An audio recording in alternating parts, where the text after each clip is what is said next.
നമസ്കാരം. എല്ലാവർക്കും പുതിയൊരു വീഡിയോയിലേക്ക് സ്വാഗതം. നമ്മുടെ 10th പ്രിലിംസിൻ്റെ എക്സാം ഇനി അടുത്തിരിക്കുകയാണ്. 18-ാം തീയതിയാണ് എക്സാം അല്ലേ? അപ്പോൾ എല്ലാവരും നല്ലോണം പഠിക്കുകയാണെന്നറിയാം. പെട്ടെന്ന് ഒരു റിവിഷൻ ക്ലാസ്സാണ് ചെയ്യുന്നത്. കറണ്ട് അഫയേഴ്സിൻ്റെ കുറച്ച് നിയമനങ്ങൾ പെട്ടെന്ന് നോക്കാം. ആദ്യത്തെ ക്വസ്റ്റ്യൻ, ഇന്ത്യയുടെ ഉപരാഷ്ട്രപതി. ഇന്ത്യയുടെ 17ാമത്തെ ഉപരാഷ്ട്രപതിയാണ് സി.പി. രാധാകൃഷ്ണൻ. ചന്ദ്രപുരം പൊന്നുസ്വാമി രാധാകൃഷ്ണൻ എന്നാണ് ഫുൾ നെയിം. ഇന്ത്യയുടെ 17ാമത്തെ ഉപരാഷ്ട്രപതിയാണ്. തമിഴ്നാട്ടുകാരനാണ് അദ്ദേഹം. ഇതിനു മുമ്പ് മഹാരാഷ്ട്രയിലെ ഗവർണറായിരുന്നു. അപ്പോൾ ഇന്ത്യയുടെ 17ാമത്തെ ഉപരാഷ്ട്രപതി സി.പി. രാധാകൃഷ്ണൻ.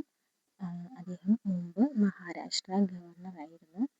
ഇന്ത്യയുടെ ആദ്യത്തെ ഉപരാഷ്ട്രപതി ഡോക്ടർ രാധാകൃഷ്ണനാണ്. ഇന്ത്യയുടെ ആദ്യത്തെ ഉപരാഷ്ട്രപതി. അദ്ദേഹത്തിൻ്റെ ജന്മദിനമായ സെപ്റ്റംബർ 5 അധ്യാപക ദിനമായിട്ട് ആചരിക്കുന്നത്. ഡോക്ടർ രാധാകൃഷ്ണനും മുഹമ്മദ് ഹമീദ് അൻസാരിയും 2 തവണ ഉപരാഷ്ട്രപതിയായ വ്യക്തികളാണ്. ഉപരാഷ്ട്രപതിയെക്കുറിച്ച് പറയുന്ന ആർട്ടിക്കിൾ 63 മുതൽ 71 വരെയാണ് ഉപരാഷ്ട്രപതിയെക്കുറിച്ച് പറയുന്നത്. അതുപോലെ ഉപരാഷ്ട്രപതി എന്ന ആശയം കടമെടുത്തിരിക്കുന്നത് അമേരിക്കയിൽ നിന്നാണ് ഉപരാഷ്ട്രപതി എന്ന ആശയം കടമെടുത്തിരിക്കുന്നത്. അതുപോലെ നമുക്കറിയാം, രാജ്യസഭയുടെ ചെയർമാൻ എപ്പോഴും ഉപരാഷ്ട്രപതിയായിരിക്കും. അങ്ങനെയാണെങ്കിൽ നമ്മുടെ ഇപ്പോഴത്തെ രാജ്യസഭാ ചെയർമാൻ സി.പി. രാധാകൃഷ്ണനാണ് ഇപ്പോഴത്തെ രാജ്യസഭാ ചെയർമാൻ. ഇപ്പോഴത്തെ രാജ്യസഭയുടെ ഡെപ്യൂട്ടി ചെയർമാൻ ആയിരുന്നു നോക്കാം. ഹരിവൻഷ് നാരായൺ സിംഗ് ആണ്. ഹരിവൻഷ് നാരായൺ സിംഗ് ആണ് രാജ്യസഭയുടെ ഡെപ്യൂട്ടി ചെയർമാൻ. അതുപോലെ രാജ്യസഭയുടെ സെക്രട്ടറി ജനറൽ ആരാണ്? പി.സി. മോദി. പ്രമോദ് ചന്ദ്ര മോദി. പി.സി. മോദിയാണ് രാജ്യസഭയുടെ സെക്രട്ടറി ജനറൽ. രാജ്യസഭയുടെ സെക്രട്ടറി ജനറലായ പി.സി. മോദി തന്നെയാണ് രാജ്യസഭാ ഇലക്ഷൻ റിട്ടേണിംഗ് ഓഫീസറും. ഇത് രണ്ടും പി.സി. മോദിയാണ്. പ്രമോദ് ചന്ദ്ര മോദിയാണ്. അടുത്തൊരു ക്വസ്റ്റ്യൻ, രാജ്യസഭയുടെ പ്രതിപക്ഷ നേതാവ് ആരാണ്? മല്ലികാർജുൻ ഖാർവെയാണ് രാജ്യസഭയുടെ പ്രതിപക്ഷ നേതാവ്. രാജ്യസഭയുടെ ലീഡർ ജെ.പി. നദ്ദയാണ് രാജ്യസഭാ ലീഡർ. ജെ.പി. നദ്ദ കേന്ദ്ര ആരോഗ്യ വകുപ്പ് മന്ത്രിയാണ്. കേന്ദ്ര ആരോഗ്യ കുടുംബക്ഷേമ വകുപ്പ് മന്ത്രിയായ ജെ.പി. നദ്ദയാണ് രാജ്യസഭയുടെ ലീഡർ.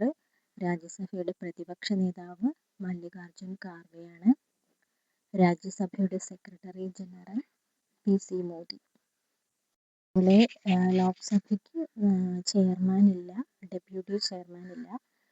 ഡെപ്യൂട്ടി സ്പീക്കർ സ്ഥാനമാണുള്ളത്. അതിപ്പോഴും ഒഴിഞ്ഞു കിടക്കുകയാണ്. ലോക്സഭയിൽ ഡെപ്യൂട്ടി സ്പീക്കർ സ്ഥാനം ഒഴിഞ്ഞു കിടക്കുകയാണ്.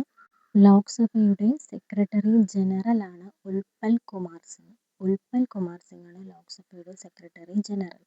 ലോക്സഭയുടെ ലീഡർ നരേന്ദ്രമോദി തന്നെയാണ്. ലോക്സഭാ സ്പീക്കർ ഓം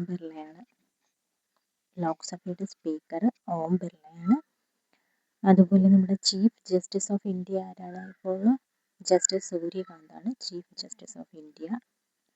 നമ്മുടെ പ്രസിഡന്റ് അറിയാം, ദ്രൗപദി മുർമു ആണ്. 15ാമത്തെ പ്രസിഡന്റാണ്. ഒറീസ സ്വദേശിയാണ്. ജാർഖണ്ഡിലെ ഗവർണർ ആയിരുന്നു. പ്രസിഡന്റ് ദ്രൗപദി മുർമു 15ാമത്തെ ഇന്ത്യയുടെ പ്രസിഡന്റാണ്. ഒറീസ സ്വദേശിയാണ്. ജാർഖണ്ഡ് ഗവർണർ ആയിരുന്നു. വൈസ് പ്രസിഡന്റ് നമ്മൾ പറഞ്ഞു സി.പി. രാധാകൃഷ്ണനാണ്. ഇവിടെ പ്രൈം മിനിസ്റ്റർ നമുക്കറിയാം നരേന്ദ്രമോദിയാണ്.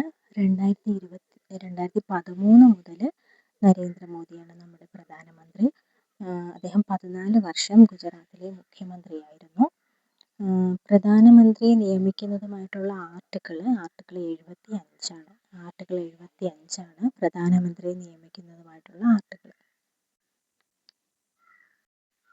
ലോക്സഭാ പ്രതിപക്ഷ നേതാവ് രാഹുൽ ഗാന്ധിയാണ്. അതുപോലെ നീതി ആയോഗിൻ്റെ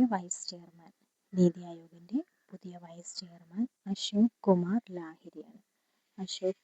ലാഹിരിയാണ് നീതി ആയോഗിൻ്റെ വൈസ് ചെയർമാൻ. ഇന്ത്യയുടെ അറ്റോർണി ജനറൽ ആർ വെങ്കിട്ടരമണിയാണ്. ഇപ്പോഴത്തെ അറ്റോർണി ജനറൽ ആർ വെങ്കിട്ടരമണിയാണ്. അറ്റോർണി ജനറലിനെ കുറിച്ച് പറയുന്ന ആർട്ടിക്കിൾ 76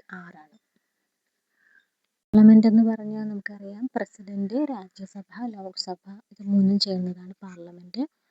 ആർട്ടിക്കിൾ 79 പാർലമെന്റിനെ കുറിച്ച് പറയുന്നത്. ആർട്ടിക്കിൾ 80 രാജ്യസഭയെക്കുറിച്ചും ആർട്ടിക്കിൾ 81 ലോക്സഭയെക്കുറിച്ചുമാണ് പറയുന്നത്. Article 79 parliament, article 80 Rajya Sabha, article 81 Lok Sabha.